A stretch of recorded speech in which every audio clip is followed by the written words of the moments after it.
Тэрээр үүний үр дүнд Америкийн удирдлагын анхаарал төртөг болсон. Дэлхийн 1-р дайны өмнөх үе байсан юм.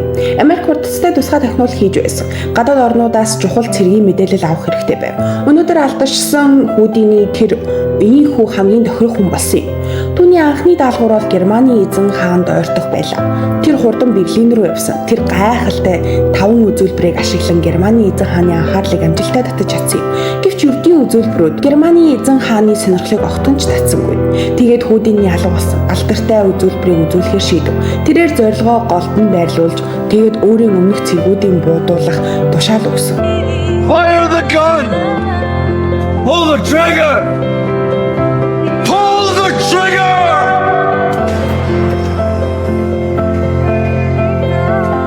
Гохийг дарсны дараа элчин ямар ч хэмтэлгүй тэрээр амандаа саяхан гарсан сумыг зуусан байна. Энд таач чадсангүй. Энэ аимшигтай үйлдэл хийхэд үнэндээ маш хэлбэр байсан. Туслагч нь буудалтын төмөр савааг оруулсны доор нэг ширхэг соронц нуусан байна. Сум яг л дотогш орсон мэт байсан.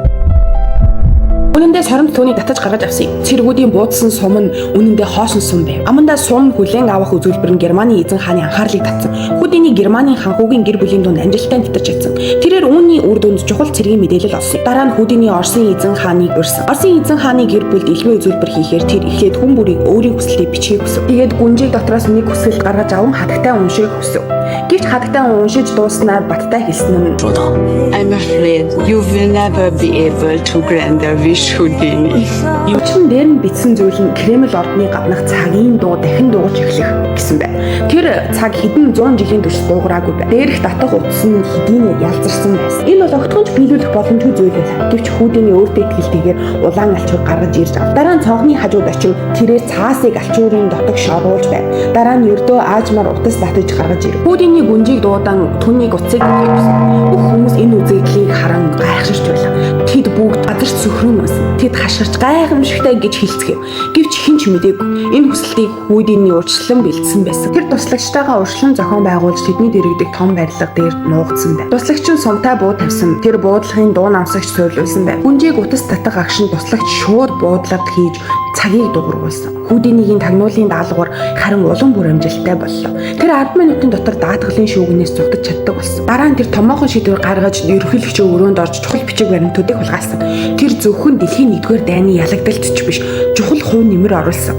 Түүнчлэн өөрийн элбийн карьертаа илүү их амжилт нэмэн гэвч технологи хөгжихийн хэрээр элбээ үзүүлэлтүүд аажмаар хууч ирж Хүүдиний мэргэжлийн амьдралдаа хамгийн том бэрхшээлтэй тулгарсан. Тэр нь Чарли Чаплиний кино байлаа. Чарлигийн үзэгчдийг эргүүлэн авахын тулд Хүүдиний эрс шийдвэр гаргасан. Тэрээр үзүүлбэрийн талбарыг театрт биш, мөсөн нууран дээр тавьсан. Тэр бүх биеийг төмөр гинжээр ороогоод гүүрэн дээрээс мөсөн нуурлан өсөрч дараа нь тэр туйлын нөхцөл байдлаас зугдах бол. Энэ авьяаслаг элбийн мастер дахин гайхамшиг бүтээжээ. Нэг болон олон удаагийн гадаа зугдах элбийн үзүүлбэрүүдийг Хүүдиний дахин оргилдон гаргасан. Гэхдээ харамсалтай нь хувь тавилан энэ агуу элбийн мастрыг харж хандсангүй. Тэр нэг үзүүлбэрийн өмнө гинэт газарт унсан. Тэрнээс хойш дахин босч чадаагүй. Тиймээс түүний домогт амьдрал энэ ёроолын төгсгөл боллоо. Энэ бол бодит түүх юм. Америкийн хамгийн агуу элбийн мастер Хүүдиний намтар тэр өөрийн намтартаа илэн налангүй бичсэн нь дэлхий дээр бүх элбэн хуурамч гэдгийг. Гэхдээ тэр хүмүүст авчирсан баяр хөөр нь хуурамч байж чадахгүй. Эд шид хүмүүс торноос төр зүр мултрах боломжийг олгодогч бодит байдал дээр зарим торноос мултарч чадахгүй. Бидний хийж чадах зүйл бол зовлон зүдгүүрийг зөрөгтэйгээр даван туулах явдал юм.